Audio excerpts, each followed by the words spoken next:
নগাঁও জিলাৰ ঘাঁহি ভাটিকৈ শিলতা নামঘৰ আজি সমূহীয়া বিবাহ কাৰ্য অনুষ্ঠিত হৈছে। কি ক'ব পাৰিব আপুনি?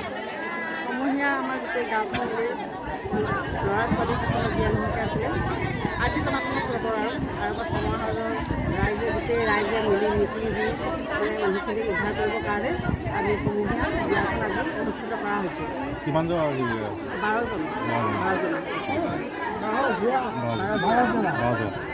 আৰু কি আছে এই সমাজৰ ভাটিকৈ শিলতা নামঘৰৰ তাকে আপোনালোকৰ পোনপ্ৰথমভাৱে সমূহীয়া বিবাহ আয়োজন কৰিছে নেকি?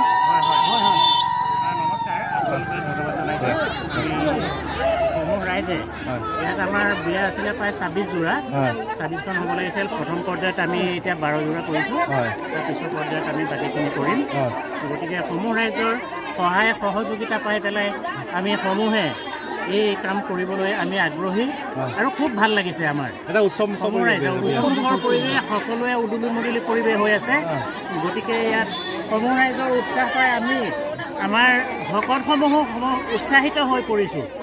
গতিকে খুব ভাল লাগিছে। আৰু আপোনালোকৰ যিখিনি ইমান দিনে মানে বিয়া মানে আৰ্থিক দৰিদ্ৰতা হওক বা কিবা কাৰণত মানে ইমান দিন বিয়া হোৱা নাছিলে, কিন্তু আপোনালোকৰ ভাটিকৈ শিলতা নামঘৰৰ পৰা আগবাঢ়ি আহিছে সকাহ দিয়া উদ্দেশ্যে কি ক'ব তাত? মানে আমি এটা চালোঁ যে যিটো আৰ্থিক অনাটন, তেওঁলোকে ধৰক কিছুমানে দিন হাজিৰা মিস্ত্ৰী কাম কৰে, কিবা কৰে, গাড়ী চলাই জীৱন নিৰ্বাহ কৰি আছে।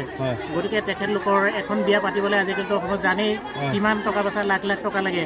গতিকে আমি তেওঁলোকৰ এটা সুচিন্তা কৰি পেলাই গতিকে আমি ভাবিলোঁ যে লাখ টকা খৰচ কৰি পেলাই বিয়াখন কৰাতকৈ সেই লাখ টকা তেওঁলোকে নিজৰ সতি সন্তানক ভাল শিক্ষা এটা দিয়ক, পঢ়াওক। গতিকে আমি সেই চিন্তা আগত ৰাখিহে এই কামটো কৰিবলৈ বাধ্য হৈছোঁ। মাজত আৰু বাকী বাইদেউ আছে সমাজৰ বাইদেউ কি ক'ব? সমূহ চেনেললৈ মোৰ নমস্কাৰ।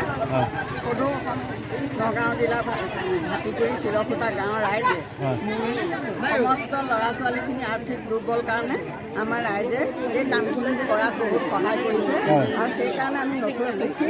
কালিৰ পৰা আমাক বহুত